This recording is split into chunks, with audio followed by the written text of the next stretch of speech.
दोस्तों, तो देखिए आज हम लेकर आए हैं ये फाउंडेशन की जो अकाउंटिंग की बुक है, पार्ट 1 उसका मॉड्यूल 1 है, जो उसमें जो चैप्टर 2 है अकाउंटिंग प्रोसेस, उसकी एक कंप्लीट वीडियो जिसमें हम इस कंप्लीट चैप्टर के नोट्स को डिस्कस करेंगे, जिन्हें मैंने बड़े ही डिटेल में जो जो हमारे इंपॉर्टेंट टॉपिक्स है उन्हें आईसीआई के मॉड्यूल में से बनाया हुआ है ये नोट्स को। तो चलिए शुरू करते हैं।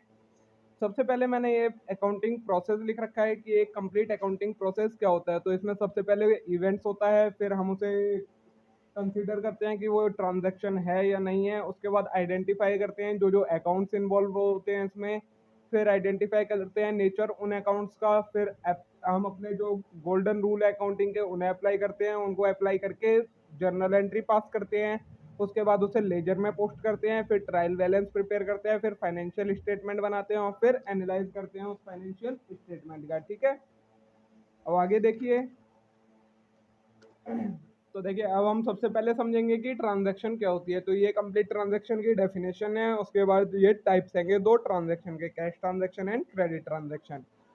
फिर आता है हमारा कि अकाउंटिंग क्या होती है। तो अकाउंटिंग की डेफिनेशन वैसे हम पिछले चैप्टर में भी देख चुके हैं, पर मैंने यहाँ दोबारा लिख दी है। ठीक है, फिर आती है अकाउंट्स की कितनी बुक्स बनती हैं। तो हमारी अकाउंट्स की दो बुक्स बनती हैं, प्राइमरी बुक्स ऑफ अकाउंट्स और secondary books of accounts. Primary books में आती है हमारी cash book, subsidiary book and general proper, और सेकेंडरी बुक में आती है हमारे पास लेजर। ठीक है, अब सबसे पहले कैश बुक क्या होती है। तो ये कंप्लीट कैश बुक का कंसेप्ट है कि इसमें क्या क्या चीजें इंक्लूड होती हैं, किस चीज को हम कैश बुक कहते हैं। फिर आएगा हमारा किसी भी कैश बुक का फॉर्मेट क्या होता है। तो इसका फॉर्मेट लेजर अकाउंट की तरह होता है, टी फॉर्मेट में। कैश बुक के भी अब टाइप होते हैं, दो टाइप की होती हैं, सिंपल कैश बुक और petty cash book. Simple cash book में हमारी 3 टाइप्स की होती है, single column cash book, double column cash book and multi column cash book. और जो पिटी कैश बुक होती है वो हमारी दो टाइप की होती है, सिंपल पिटी कैश बुक और कॉलमनार कैश बुक। ठीक है, अब देखिए ये हैगा हमारा format single column cash book का, जिसमें अमाउंट का सिर्फ एक सिंगल कॉलम है। फिर ये आएगा हमारा डबल कॉलम कैश बुक का, जिसमें एक कैश का कॉलम है और एक बैंक का कॉलम है अमाउंट के लिए। फिर आएगा हमारा कि मल्टी कॉलम कैश बुक, तो उसमें हमारे पास दो से ज्यादा कॉलम होते हैं। तो इसमें हमारा कैश है, बैंक है और डिस्काउंट है। ठीक है,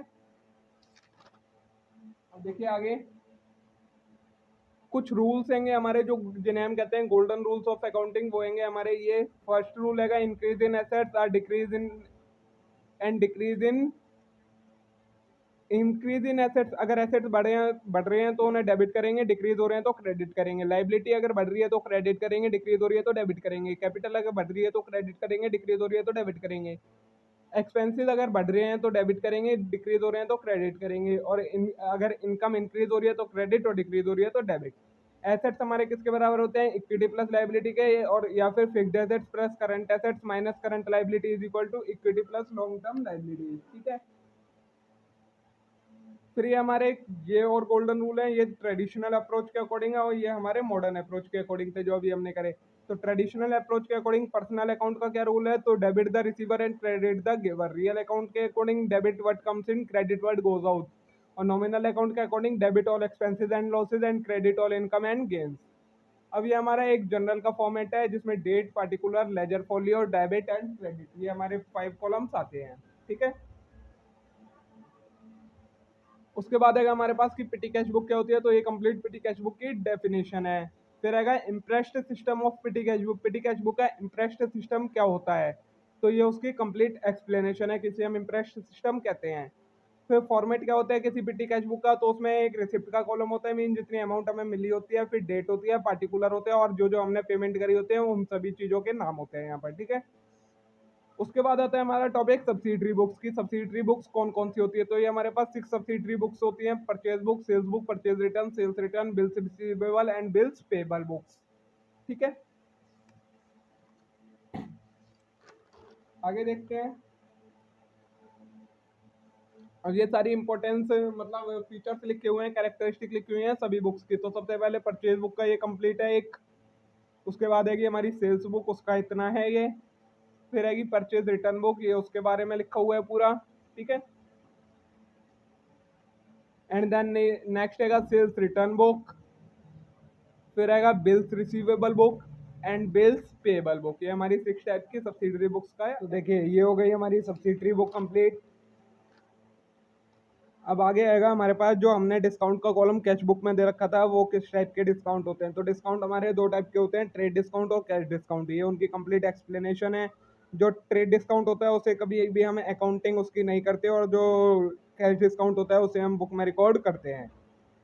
फिर आता है हमारा कि ट्रायल बैलेंस क्या होता है। तो ये कंप्लीट एक्सप्लेनेशन है कि ट्रायल बैलेंस क्या होता है। फिर आपका ये फॉर्मेट दे रखा है ट्रायल बैलेंस का, इसमें सीरियल नंबर होता है, लेजर अकाउंट के नेम्स होते हैं, लेजर फॉलियो होता है, और डेबिट और क्रेडिट बैलेंस आता है इसमें। Method method of preparation of trial balance को प्रिपेयर करने के भी तीन मेथड हैं, total method, balance method, total and balance method.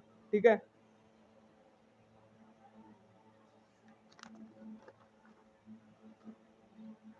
उसके बाद आता है हमारा रूल्स क्या है ट्रायल बैलेंस को प्रिपेयर करने के लिए। तो ये हमारे पास दो रूल्स हैं किसी भी ट्रायल बैलेंस को प्रिपेयर करने के। उसके बाद आता है हमारा रेक्टिफिकेशन ऑफ एरर, जो हमारा टॉपिक है। तो हमारी एरर चार टाइप की होती हैं, error of omission, error of commission, error of principle और कंपनसेटिंग एरर। अब इनका ट्रायल बैलेंस पे क्या क्या इम्पैक्ट होता है, तो ये हमारे इम्पैक्ट होंगे। इसके बाद देखिए एरर ऑफ ओमिशन क्या होता है। तो ये हमारा एरर ऑफ ओमिशन की डेफिनेशन है। उसके बाद दो टाइप के एरर ऑफ ओमिशन होते हैं, एरर ऑफ पार्शियल ओमिशन और एरर ऑफ कंप्लीट ओमिशन। फिर आएगा हमारा एरर ऑफ कमीशन क्या होता है, एरर ऑफ प्रिंसिपल क्या होता है, और कंपनसेटिंग एरर क्या होते हैं। फिर आता है हमारा detection and rectification of error. इन्हें हम कैसे डिटेक्ट करते हैं और कब कब रेक्टिफाई करते हैं। तो डिटेक्ट कब कब हो पाते हैं, या तो before preparation of financial statement या after preparation of financial statement. अब फाइनेंशियल स्टेटमेंट से बनने से पहले भी दो टाइप के होते हैं, या तो ट्रायल बैलेंस बनने से पहले या ट्रायल बैलेंस बनने के बाद। ठीक है। फिर ये रेक्टिफिकेशन के स्टेप्स आएंगे दोनों के। फिर हमने डिस्कस कर रखा है कि सस्पेंस अकाउंट क्या होता है। इस चैप्टर में हमारे यही इंपॉर्टेंट टॉपिक्स हैं, इनके अलावा इस चैप्टर में और कुछ भी नहीं है। आज के लिए इतना ही। अब हम मिलेंगे नेक्स्ट वीडियो में किसी नेक्स्ट कंटेंट के साथ। तब तक के लिए आप लोग वीडियो को लाइक करें और चैनल को जरूर सब्सक्राइब कर लें ऐसे और कंटेंट्स के लिए। ठीक है। Thank you.